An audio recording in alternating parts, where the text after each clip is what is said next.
Welcome to the Hockey Podcast. I am Luke Lipinski. And I am Doug Cannon. On this week's show, we measure the distance from Sochi to Moscow, break down some of the top remaining free agents, and try to find a home for Ilya Bryzgalov. We'll also take a look at the NHL and its new division names, as well as we'll take a look at the upcoming Olympic groupings. All that and more. Let's drop the puck on episode 14. All right, Doug, here we go. Our 2-week hiatus is over. It's late July, almost August. Yeah, vacation's done. Back to work. Vacation is done. Back to work. And I tell you what, here we are. You can already see the 2013-14 season. It's not that far off. So now we can shift our focus from any looking back to 2012-13 up ahead to next season. Training camp is literally a month and a half away. It's not that far. I was just going to say, training camps dates are all set for most teams. I've seen most dates for most teams, and everybody is getting ready. Rookies are getting ready for their camps prior to the veterans reporting. A lot of teams still have rookie tournaments that are going to be starting up pretty soon. I love those. Early August. Yeah. The rookie tournaments. I love those too. We're out on the West Coast. I wish we still had ours. It kind of disbanded 4 years ago. Yeah, about 3 or 4. I really enjoyed it, and it was nice too, because if you're taking vacation time, you could just pop over to the West Coast and catch them. I mean, so that I kind of missed that stuff, but everybody's gearing up.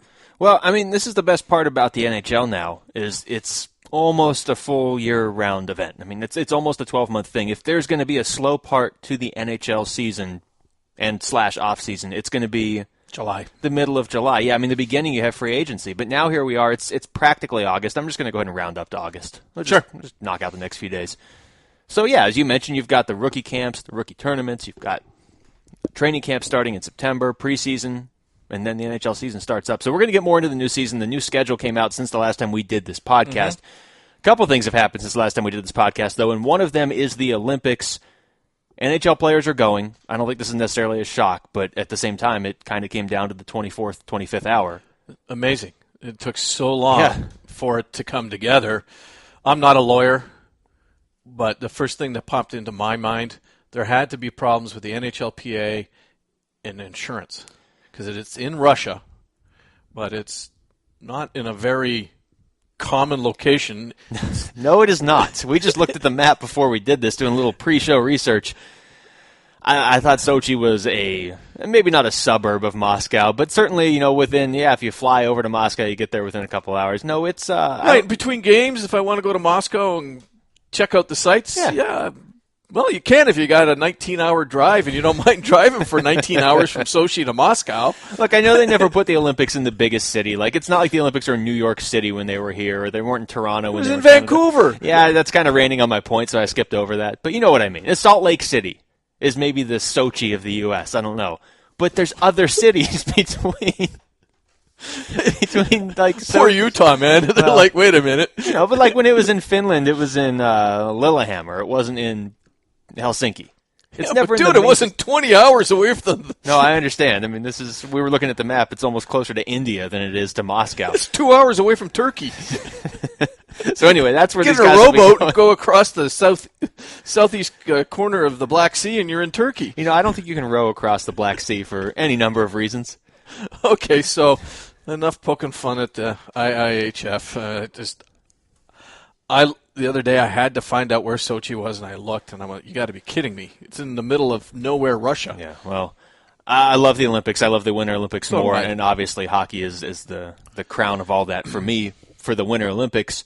So, I don't know. I mean, I would assume your thoughts are you like seeing NHL players in the Olympics. I know absolutely. On the very surface, the Olympics are supposed to be amateurs, but at this point, come on. There is a point, though, where I would like to see whether it's Summer or Winter Olympics. The Olympics go back to what they were. It was amateur sports. It was amateur athletes. And so the hockey would have been junior players and young guys, and its caliber of hockey would have been great. It would have, but here's my argument against that. We already have the World Juniors. So I would rather have that take the kind of throwback to the amateurs take place in the Summer Olympics. Because in the Winter Olympics, when you get to hockey, all of these teams, and we'll look at some of the invites to some of these rosters, they're all loaded. Russia's loaded. The U.S., Canada, Sweden, Finland may have the best goalies in the world, so they have to be considered a contender just because of their goalies. Mm-hmm. Well, then you got the Czechs, Switzerland, Slovakia's an up-and-comer. So we just rattled off, 8 Pretty- teams right there that are legitimate contenders. Well, okay, so 3 groups, Group A, B, and C. Again, originality just really astonishes me in the world of hockey, especially international hockey. Would you have preferred the Metropolitan Division? We'll get to that later. Good. All right. Group A. 4 teams in Group A. Yeah, you run through Group A, I'll run through Group B, and then we'll talk about Group C together. Okay. So go ahead. You go ahead, Group A. Group A, Russia, Slovakia, United States, Slovenia. That Group A belongs to Russia and the U.S. Well, that's a tough group because, as you said, Russia is always good, and they're the home team. So there's going to be so much pressure on them. I don't know if it's going to be like last time where they made the conscious effort to say, look, our team is half NHL players, half KHL players. Look how good the KHL is. And then I don't even think they meddled. So I don't know if they're just going to go with the best players and Ilya Kovalchuk from the KHL or what they're going to do. There's Russia and the U.S. Choked on my glass of water. That was a good one. So Slovakia anytime you have Chara on your team, you're a tough team. So Slovakia is tough. And then just for confusion's sake, Slovakia and Slovenia. I can't wait to see that matchup. Same flag almost. Pretty Same much. name. I think Anze Kopitar is Slovenian, so they have a good player. Oh, it's a tough division. I don't know, man. Based on the worlds, I think in that group you have to beat the U.S. Yeah, U.S. and Russia. And I give the edge to the U.S. Well, the U.S. has better goaltending, And they have better players, I'm sorry. Well, let's get to Group B. You know what, though? I'm glad you brought that up because the best part of the Olympics is the different styles of play. The U.S. is going to play that North American style. Russia's going to play the European style, which in some ways is more entertaining to watch on that big ice surface. Yeah, and then it comes down to reffing, so that's for another day. We'll save that for January and February. Group B is Canada, Finland, looks like Mexico, and Peru. Like the easiest division in the history of hockey. It's Norway and Austria. What are you looking at? I'm looking at what this group really is. Canada, Finland, Norway, and Austria. I don't think Norway or Austria has won an Olympic hockey game in 50 years. I'm just going to put that out there. How did those two get that division? I don't know, but Canada and Finland are saying thank you. Yes, they are. They're moving. Name me a Norwegian hockey player in the NHL. I think there's 2 or 3. Okay, well, we'll break this down more because we're going to look at the Canadian, the U.S. roster here in a second. Yeah. Canada has always got talent, it seems, but they've been struggling in the last few international tournaments. They have. They absolutely have. As a nation. But they won the last Olympics. Yeah, that was 4 years ago. Thanks. Just thought I'd drop that one in there. Basic math into here. By the way, the look on your face when I said Peru was in Canada's division. It's like, wait a minute. Okay, so that's Group B. The strongest one is Group C. They don't have Russia or the U.S. or Canada, but they do have Sweden, who's right there with them. But they have the Czechs. And Switzerland and Latvia. Latvia, yeah, but you got the Czechs, Sweden, and Switzerland. That's a good group, man. That's a well-balanced group. Yeah, there's a lot. Just across the board. There's 3 teams there that are legitimate challengers. Switzerland, right. I don't know if they still sneak up on people or what, but they continuously make a deeper push in the World Championships, the World Juniors. We'll see if that translates. Look, if I'm picking the 2 teams that come out of each division, I'm still going Russia, U.S., Finland, Canada, Czechs, and Sweden. But at least Switzerland and Slovakia can kind of push the top teams in their group. So, I don't know. Those are probably the 8 teams that advance. Okay. But I'm excited for this. Let's look at the 2 North American teams. 2 very different roster setups. But talent-wise, it's like there's a lot of talent. The one that surprises me that got invited to the U.S. camp was Blake Wheeler. Yeah, he had a better year with the Jets last year than I thought he did. Yeah, still surprises me. Parisi doesn't surprise me. Kessel doesn't surprise me. Dustin Brown doesn't. Backus doesn't. Callahan, Kane, Kessler, Bobby Ryan. It is a good team. That's a great team, man. And I'm just picking some guys that were on last year's roster. Goalies. This Miller. is where the U.S. has the edge. If you look at Miller, US, Quick, Schneider. Are you kidding me? Well, Quick is probably the best goalie in hockey right now. If he's not, it's Lundqvist. Okay. So, look, if you're going into an Olympic format where you're playing a couple games, then it's just single elimination, there's not a goalie I'd rather have than Jonathan Quick. The only knock on him is I guess he hasn't been tested in the Olympics before, but we know what he can do in the playoffs. He carried LA the last 2 years. Okay, so the blue line for the U.S. is kind of a question mark, I think. Well, I think the U.S. You look at the U.S. roster, and it's great in goal, decent on defense, and solid up front, whereas Canada's kind of the exact opposite. They're great up front, solid on defense, and they have some question marks in goal maybe. We'll get to them in a second. But on defense, I mean, the U.S. just has a lot of options, and the one guy I'm kind of interested to see, other than Keith Yandel because he's around here, and I think he'd be an exciting player on that bigger ice surface, is Seth Jones. Yes. It'd be interesting to see if he gets selected. Why not? I agree, because he'll bring a jump. He'll bring some offense. You've got a lot of veterans that are returning. You got Orpik. You got Johnson. Jack Johnson, that is. Eric Johnson, he's going to have to prove himself. He didn't do well this year. He didn't have a good season at all. Ryan Suter's your anchor on defense, absolutely. obviously. But I think Seth Jones would be awesome. And the way this breaks down is essentially the first half of the NHL season is going to be tryouts, in a way, for your Olympic spot. So if Seth Jones is on the team, it's not just going to be like, oh, well, he got drafted high, so we put him on the team. If he's on the team, that means he played well for Nashville in their first 30, 40 games. Right. So at that point, yeah. I mean, he already gets to play with Shea Weber, so, I mean, geez. Yeah. When we already know he can perform well on the international stage because of the World Juniors. World Juniors, right. So switch over to Canada Right. now. And I like the sort of dichotomy we have going on this podcast because I can use words like dichotomy. And that's a big word. I'm not even sure I used it right. We may have to edit that out post-production. But you've got the Canadian point of view. I've got the American point of view. I'm going to ask you about the goalies here because the U.S. to me is much stronger than Canada in net. Now, Canada's, I mean, you look at their centers. They can go up the middle with Taves, Crosby, Giroux, Stahl, Stamkos, Tavares. I mean, that's ridiculous. Yeah, I mean, up front, I mean, that's almost too much offense. Pick whatever you want. It's going to work, right? They literally could put their, what did they have, 25 players, 25 forwards on their invitee roster. They could literally just throw darts at a board, and whichever 12 guys they take, they'll be fine. Defense, what do we got? We got Doughty, solid. Seabrook, solid. Weber, solid. Stahl, Phaneuf. Letang, Subban, there's a couple Keith more. Duncan, Letang. Or even Duncan Keith. Yeah, Duncan Keith. Look, it's his fault for having two first names. But the defense is pretty low. PK. Yeah. Right? You were absolutely bang on, man. It is the goalies. If you're going to get to Canada, it's going to be in net because here's the five they have invited. And look, these are all good goalies. Corey Crawford just won the Stanley Cup. But do you really want him as your starter in the Olympics? Look, not do you want him, are you comfortable with it going in? If he was your starter, if Canada announced Corey Crawford as the starter, he's playing behind another loaded roster, which he did in Chicago, so maybe that's good enough. But I'd rather have Lundqvist, I'd rather have Quick. I mean, all these other teams, Finland's got Rinne, they've got Tuukka Rask. I'm more comfortable with those guys too. Well, I mean, Price.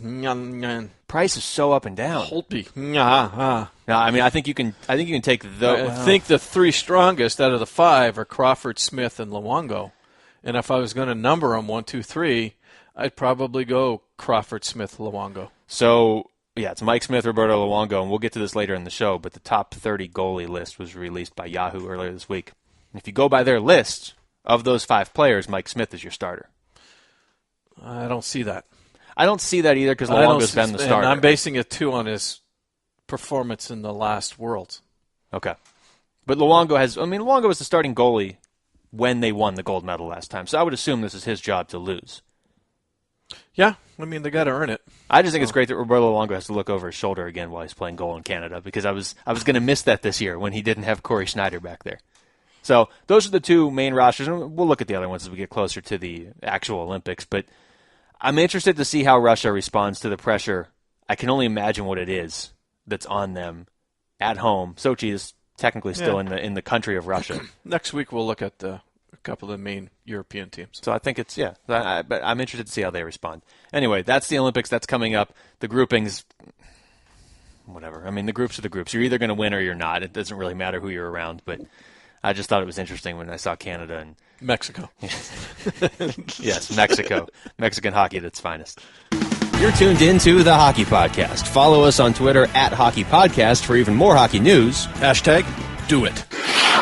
We are back. Realignment took place. When did realignment take place? It was a while ago. But they finally named the divisions, and they brought out the new schedule in the last couple weeks. Have to touch on this, too, because we just have to. We're trying to give you a good 45 minutes of podcast so you can listen to it 30 times on your drive between Sochi and Moscow. So if you're driving between Sochi and Moscow right now, you can thank us in about 19 hours. New divisions are the Atlantic, the Central, the Pacific, all very familiar names, and the Metropolitan. Doug, go. Is that where all the pretty boys play? Is in the Metropolitan Division? It's going to be, there's going to be there already has been so many of these jokes. Those are your 4 divisions. The Metro and the Atlantic are each 8-team divisions in the Eastern Conference. Central and the Pacific, 7-team divisions in the Western Conference, which right there, look, that part's not breaking news. We knew that. We've known that for 6 months or whatever. But it is mathematically going to be a little bit easier to make the playoffs in the Western Conference. Now, I say mathematically because traditionally the Western Conference over the last 5-6 years has been the tougher conference as far as making the postseason, just top to bottom, the tougher conference. And that probably is still going to be the same, but mathematically you have, an 8-14 chance instead of an 8-16 chance. Correct. So right there, the East gets a little bit tougher. That math hurts my head. Yeah, sorry to throw all these big numbers at you this early in the afternoon. Thoughts on the division names? Yeah, let's start at the weakest point because that's the easiest. I just don't get the Metropolitan. I just don't understand the reasoning, the thought process. Where did that come from? Because I have Pacific, Central, which are like time zones. They're also regions. The Atlantic is a region. The Metropolitan, I'm waiting for Superman to come flying through. I don't know what they ultimately could have done to make everybody happy if they're going to name them geographically, because you look at some of these divisions. But isn't that it? They're based off of regions. They're based off of a map, and Metropolitan. You're saying Carolina isn't metropolitan. Is that what you're trying to say? I don't want to do that because I don't want people in Carolina getting mad at me. No, that's not a shot at Carolina. I'm just saying when you think big city, you don't necessarily. I don't think people in Carolina think big city. I think metropolitan. I think big city, and the only big city in that division, as far as I'm concerned, is the New York Rangers. Yeah, Philly's a big city, but I don't think of Philly as metropolitan. I don't think of New Jersey as a metropolitan place to go. To go, okay. You threw that in there at the end. Nobody wants to go to New Jersey unless you're Jaromir Jagr. I see what you're saying. I love the Washington-Baltimore area. It's just gorgeous as a city, but I don't think of it as metropolitan. Well, look, if you're going to do throwback names, we talked about this a long time ago. They could have gone with Gretzky, Howe, or Lemieux. That's no. Okay. So then let's say you throw it back and you just do Patrick, Smythe, Adams, Norris. Right. Key names to the history of the game. The entire Patrick division, I believe, is in the Metropolitan. I mean, you've got the Islanders, Rangers, Flyers, Penguins, Capitals, Devils. Not sure if they were. I remember those six. Yeah. So there you go. So that's the Patrick, right? The Atlantic's the Norris. This is where you and I disagree. I think the Atlantic would be the Adams because they have Boston and Montreal. But either way, it fits together. Toronto. Well, I understand that. But then you could go with the Central being the Norris with Chicago and St. Louis. Although that's really all they have left. Right. And the Pacific would be the Smythe. Either way, you could easily come up with an outline where these 4 divisions could be named that way. They wanted to go geographic, and that's fine, but you're going to have a hard time naming divisions when you have Montreal and Florida in the same division geographically. Gary Bettman, when he first took over, one of the first things he did was he tried to mock, and I use the word mock not as in making fun of, but as in copying, that he was mocking the NBA model. Got rid of the names, went geographic, Western, Eastern, Northwest, Pacific, Central, Southeast, Atlantic. I mean, he even uses Atlantic now in the realignment here. These are all models taken from the NBA. They've also this year in the schedule, we're going to play every Eastern team once at home and once on the road. Love it. Love it. That's huge. Again, that comes from the NBA model. So let's do the NBA model. Let's have 6 divisions, 5 teams in each division, 2 conferences, and go geographical. But they had that. They just had that until they even had it last season. They had 6 5-team divisions. But that's why my gray matter's going gushy. It's like I have 16 and 14. Well, okay, if you're going to do that, do you have to have 2 conferences of 15? So this is where it gets interesting. Winnipeg messes everything up. You have to move them over to the West. They're not East, so you have to move them over. But Detroit, for the longest time, has not only wanted to move to the East, they claim that they were basically owed that move to the Eastern Conference so that their fans don't have to watch their games starting at 10 o'clock at night. Boo-hoo. Well, look, obviously it hasn't hurt the Red Wings. They haven't missed the playoffs since 1990. Right. But I think if you're running the league, you are faced with the problem of Detroit claims they're just going to move. What are you going to do? They're spending their last $450 million on a new arena in a city that has $100 million. They're one of your marquee franchises if they want to move to the Eastern Conference, and they've been waiting. I guess where you kind of run into things is maybe you could have left Columbus in the West, but Columbus is not West by any definition. But you could put it in the Central Division teams, right? Yeah, you could with Chicago and St. Louis and Nashville. You're telling me Nashville is West? No. There's always going to be geographically a team that's not where it is on the map. I get that. But yeah, you could slide Columbus back into the Western Conference. Well, and I think the issue is when you start to have teams that are hindered by the fact that they're traveling so much more than everybody else, then you have to realign. But I don't think we were in that. Once you got Winnipeg over to the West, yeah, if Columbus is in the West, people could say, oh, they're not in the West, but it's not extra travel. It's not that much for the most part. I mean, you're going to play these teams anyway. There's no perfect system. I don't know. I kind of like it the way it's set up. I do. And I like the fact that the former Atlantic Division is called the Metropolitan just because it bothers you so much. I don't know, man. What do you think of the wild card? I like the format where you have the top 3 teams from each division making the playoffs, and then 4 and 5 could come from the same division. Because I look at these 4 divisions and I say mathematically the 2 Eastern ones are going to be tougher just because there's an extra team.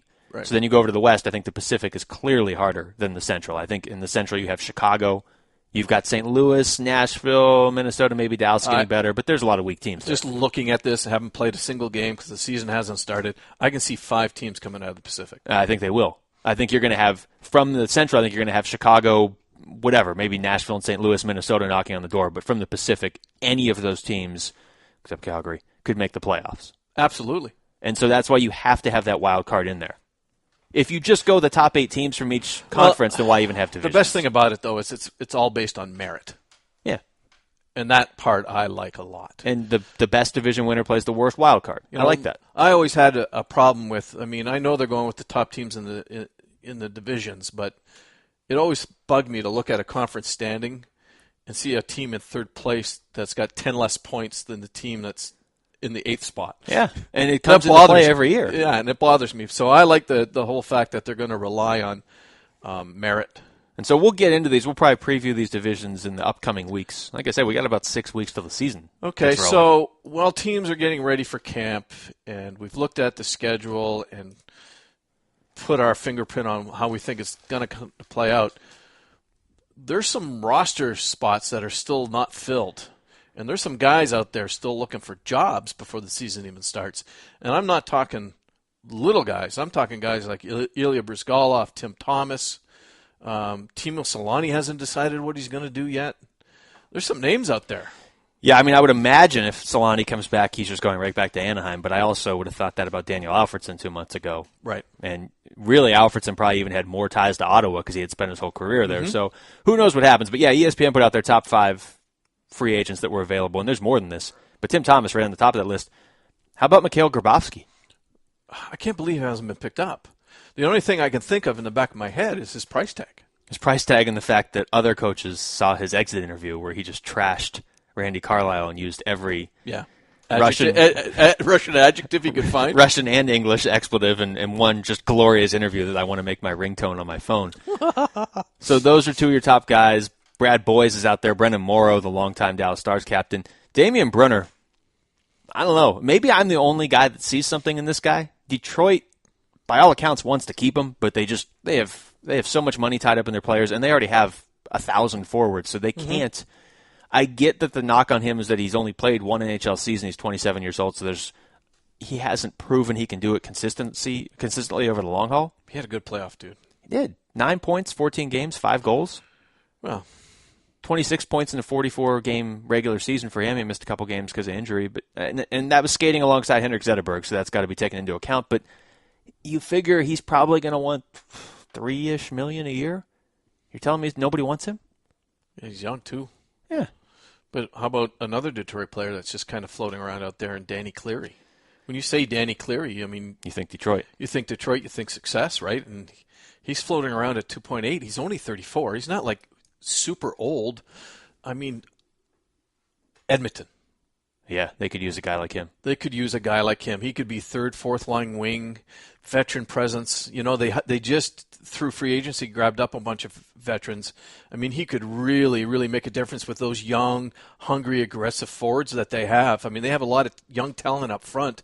A guy like Danny Cleary could walk into that locker room and make a difference.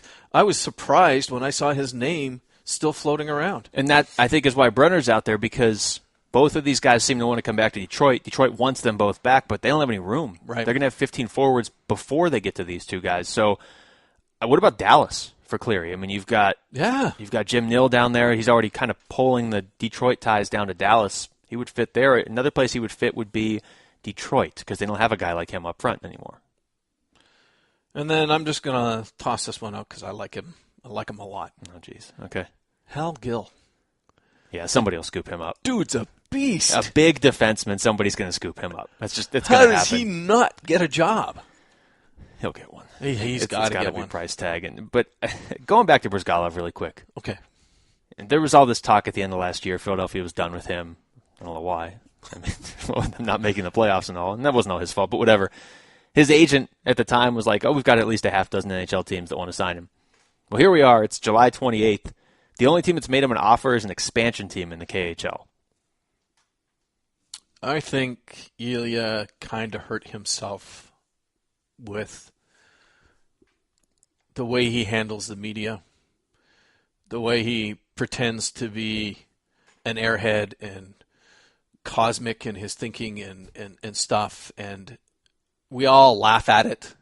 And we make fun of it because it's humorous. It's entertaining. In a way, it's good for the league in a way. But I think that there's a lot of media members that are like, dude, I'm just asking you a question about the game. Just give me an honest answer. There are work habits I think that he doesn't possess that rub coaching staffs the wrong way. I think Ilya put himself in a bad spot. Now, yeah, okay, for the next 16 years, or 23 years, he's going to earn $1.6 million. It's not that bad of a spot. And all he's got to do is get up in the morning and have breakfast. But, I mean, cash his check, yeah. When you're at that level, you want to play. I'm sorry. Whether you're a little cosmic or not cosmic, you want to play. And I think he hurt himself, and his agent has a tough job.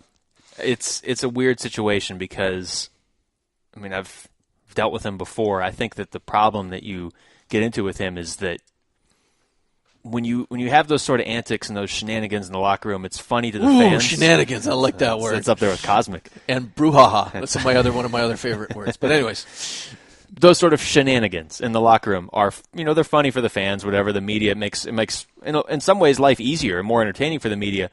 But when you're trying to go deep in the playoffs, I can see it rubbing on teammates the wrong way for sure, and certainly the front office too. I mean, Philadelphia was not; they just weren't happy with him. Yeah. There's no other way to cut it. But at the same time, I look around the league.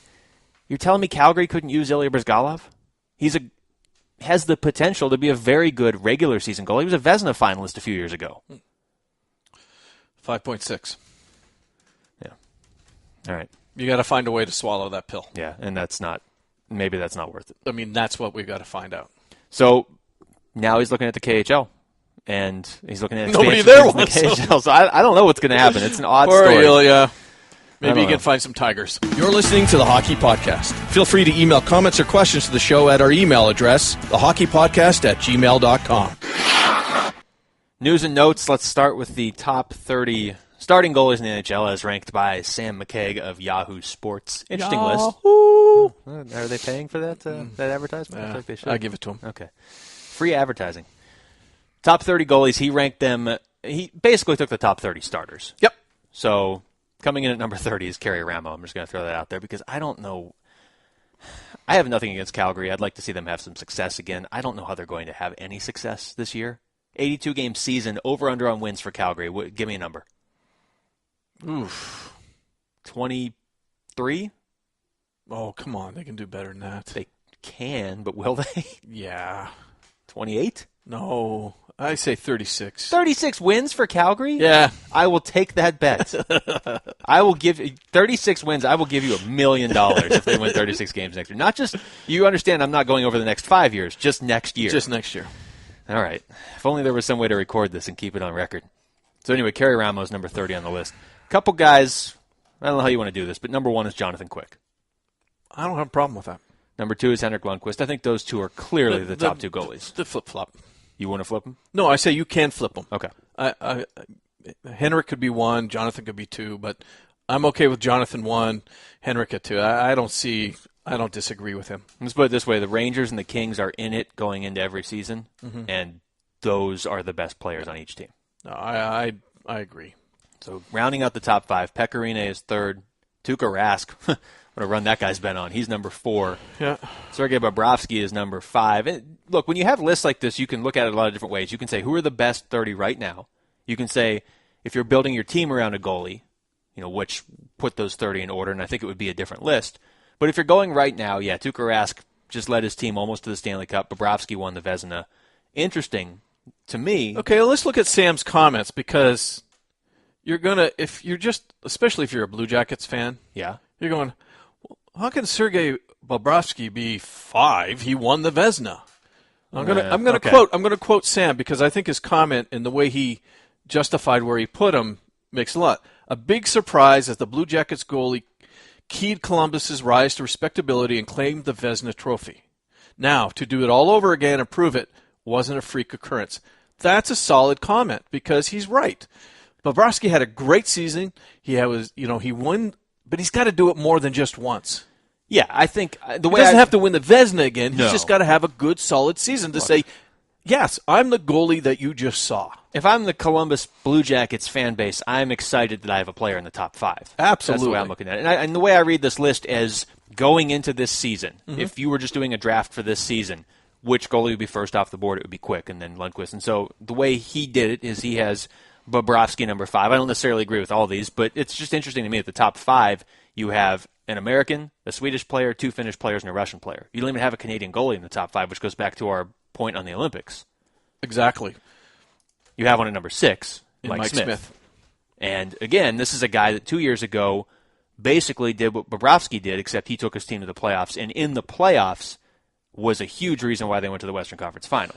So, back to the Olympics, if we go off of this list, your top 3 goalies for Canada are Mike Smith, Carey Price, and Robert Luongo, and your Stanley Cup goalie doesn't even make it.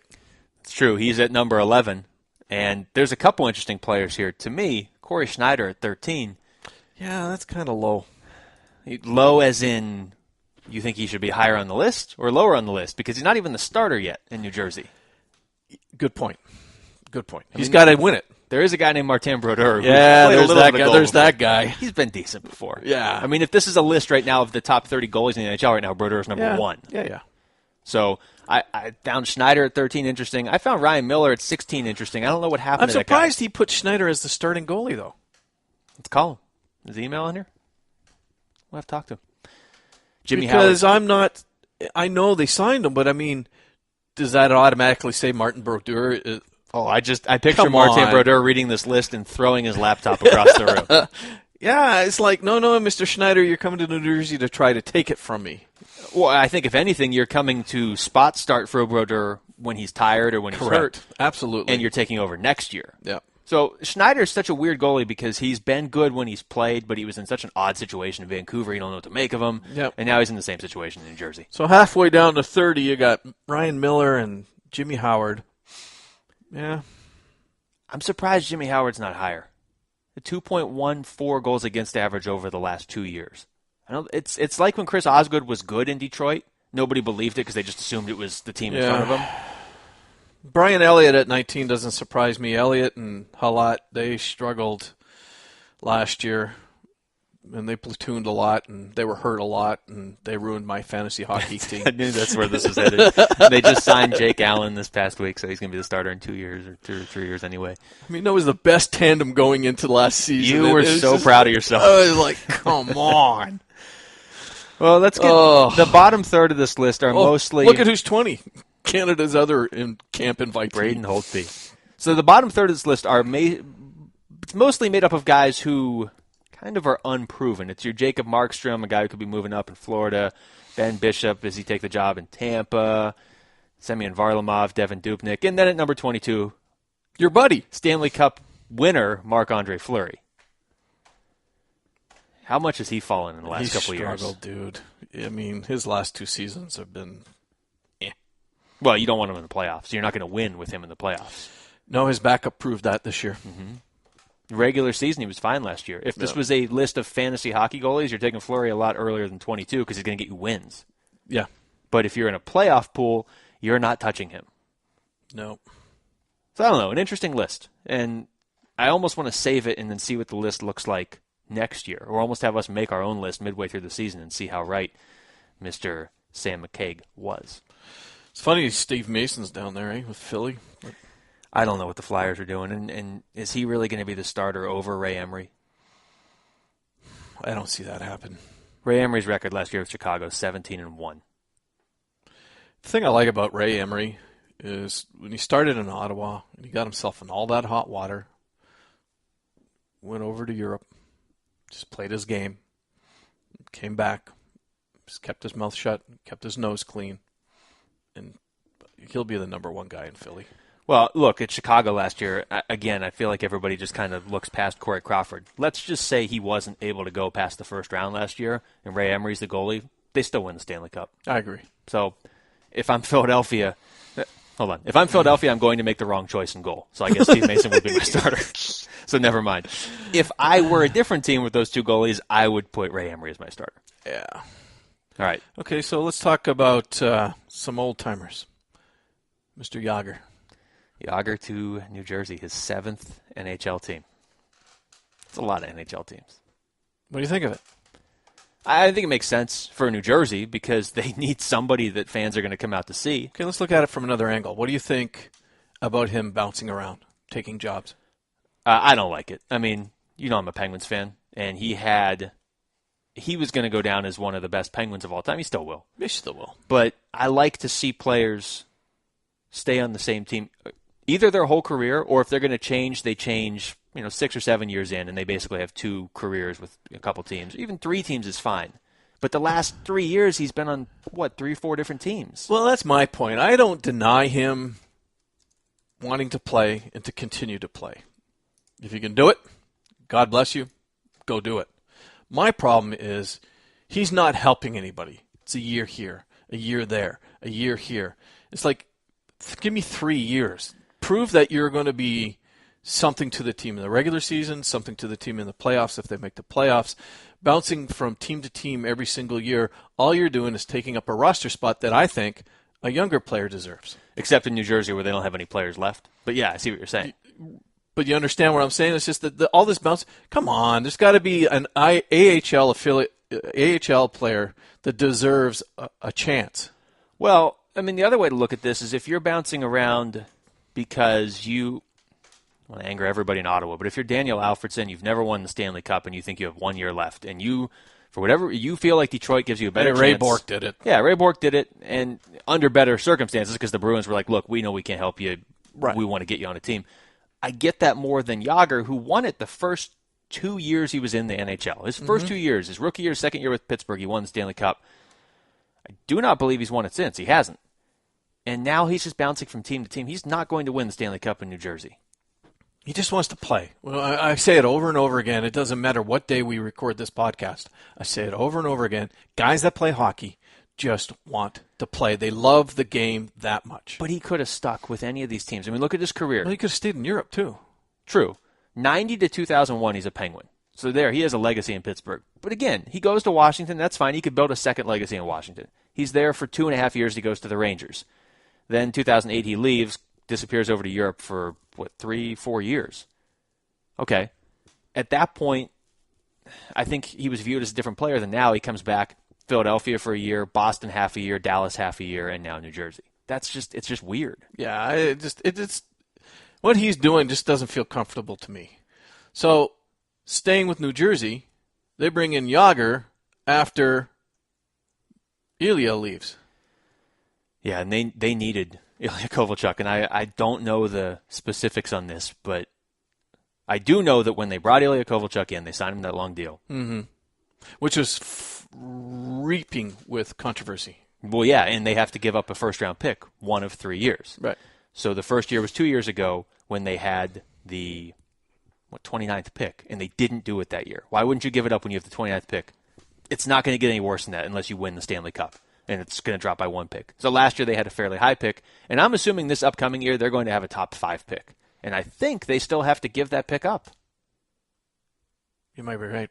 If they have to do that, I mean, this is even more damaging to them because they lose their best player in Kovalchuk. You know, and the funny part is the way they positioned it is that he retired and immediately goes and signs with SKA in the KHL. And is making all his money back, is making all his money back. I don't know, man. I don't know the inner workings. It felt bad. It didn't feel good. It doesn't. It's tough for New Jersey because they just lost he's not Parise. An old guy. He's not a 38, 39-year-old man saying I'm retiring from the game. 30. He's not. He doesn't have an injury saying I'm retiring from the game. As soon as I read the headline that Kovalchuk retires, I went, no, he's not. He's going to Russia. Well, and he played in Russia during the lockout for the first part of the season. I mean, look, he's from Russia. Okay. So I don't think it was just a bunch of money was thrown at him and that swayed him. But when you start to hear talk of, when he's 35, maybe he'll come back because he doesn't have to get New Jersey's permission, then you get a little uneasy. What about Mr. Selaney? I'm living my everyday life under the assumption Teemu Selaney's coming back. He's coming back. He has to, right? He's still too good. Did you watch him? Yes, and he's good. And he didn't skate 82 games last year, so he's got a little bit left in the tank. Exactly. It'd be different. I think the question would be different if he did a full season. It's funny how the lockout last year, when they didn't know if there was going to be a season, the thought was this could be the end of Selaney, Brodeur, Alfredsson. But now that there was a half season, they kind of can all come back for another year because it was only a half season. It was only a half season, and I think he wants to prove to himself that I can do one more 82-game season. And he can. And I know he can. Oh, my God, he can. Ducks are a contender, so why wouldn't you? Yeah. And so we all make fun of goalies because they're a little off kilter. A little. Just a little. Most guys that play goal are... They have their own kilter. Somewhere else. They have their own access of balance.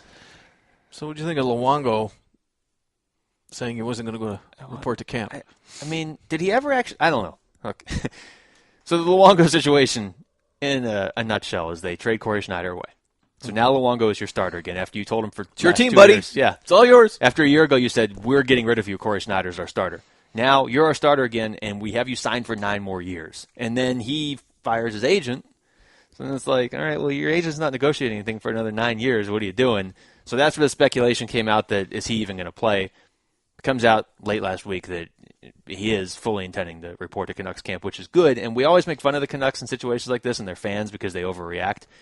If he didn't report, their starting goalie is Eddie Lack, who has never played a game in the NHL. He's played hockey before, but just not at the NHL level. So that's Vancouver's situation. What happened to that team 3 years ago? I thought they were going to be a cup contender year in and year out. And they did all this to themselves. All of it. You have both Sedins. You have Ryan Kessler, who I get has been hurt a little bit. You had 2 phenomenal goalies, and they've won 1 playoff game in the last 2 years. What happened to that team? I don't know. Sometimes I think when you have all your shenanigans. Oh, using my word on that. You've raised the bar. That you sometimes have to look off the ice to the front office and say, guys, what's going on? Clearly, right now, Luongo, for Pete's sake, used to wear the C for this team. Yeah, remember that was a controversy because you're not allowed to be a goalie wearing the captain? And now he's nothing but a burr under their seat. For whatever reason, and I don't know where it turned around. He's handled everything with class, too. I'm on Luongo's side. I just come on, guys. Let's just get it sorted out. Because you and I aren't privy to all the backdoor stuff. So there's something going on. His former agent, after he switched agents, his former agent came out and said that the Canucks treated Luongo like a fourth-line player or a piece of paper. The guy was on track to make the Hall of Fame. Mm-hmm. And he still could. He'll turn it around. The last note, I have to get to this just because you're here. All right. Cody Franson. Pretty good defenseman for Toronto Maple Leafs. 50 points over the last 2 years. He's been a Maple 29 Leaf. Points last year. Number 2 on the team in points in the playoffs with 6. As you recall, Toronto played 7 playoff games. 6 points in the playoffs. Yeah. And now there's talk they're going to trade him. But there's other factors. There are other factors, but I just want to get your feeling as one psychiatrist to a patient. How you feel about Toronto trading? I mean, you've got maybe their best. You got another blue liner in Mark Fraser, who's in arbitration right now. Okay. So it'll be interesting to see what the ding there is. All right. Once that is settled. Hopefully they can settle it outside of arbitration and they don't have to take a random number from an arbitrator. That sounded good. And you still have Kadri. Here's Toronto's situation. Well, no, you keep talking. But Toronto's got some major questions to answer in the next 2 years. Next year. Not next 2 years. Next 1 year. The thing with Franzen, though, he's 25. He's young. He's starting to develop. Do you want to lose him? No, you got to lock him up. This isn't even a question. Oh, well, I mean, they're talking about trading him. Okay, if you're going to trade him, and Darren Dreger tweeted this out, if they trade him, they're probably going to want a prospect and a pick back. So you got to get something good back, because you have to remember, not only is he a decent young defenseman whose best hockey's probably in front of him, he's a young defenseman, which is worth so much in this league right now. I agree. But you look at Toronto's team, so they've fought all this time to get back into the playoffs. They finally make it last year. They had a very just dramatic ending, but they did make the playoffs. Now, next year, Phil Kessel, unrestricted free agent. Dave Bolland, who you just added, unrestricted free agent. Dion Phaneuf, unrestricted free agent. And as you mentioned, Kadri right now is a restricted free agent, as is Franzen and Fraser. And you just traded for Bernier, James Reimer's an RFA next year too. Like, this team could look totally different in 12 months. How's that make you feel? Thanks. It's really all I wanted. The whole build-up just wanted to punch me in the gut. That's all. No, but it's just interesting to me how, look, they threw all this money on David Clarkson, and that's fine. And they still have money, so they may be able to keep all these guys. But you have to keep Kadri. You have to. That's going to cost you money. Kadri's proven his worth, man. I mean, I'm sorry. And if you don't keep Franzen, you have to keep Phaneuf. You've got to keep one of those two guys. And I'm pretty sure Dion Phaneuf, who's making $6.5 this million, is going to want a raise. Or at least to be right around $6.5 million. That's more than you'd have to pay Cody Franzen. Let's see what his season's at. We'll see how he performs. Well, again, the numbers on defensemen are so inflated because everybody needs one. So even if he has an off season, he knows he can go out next summer and probably still get $6 million because somebody will need him. Well, GM just got a 5-year extension, so he's got some work to do. He's got a little bit of wood to chop. Just wanted to throw you a nice Toronto moment there to wrap things up. I could tell you were feeling too good about your team. Appreciate it. That is it for episode 14. Next week, we will begin our division-by-division preview of the 2013-14 season with the Central. What about the Metropolitan? Not this week. I bet you that would have been Sean Avery's. Oh, I was going to say that earlier in the show, and I forgot. Ha! We'll also take a look at some of the more Olympic rosters, as well as any new free agency signings. All that and more. Thanks for listening to the Hockey Podcast. It really was. I had Sean...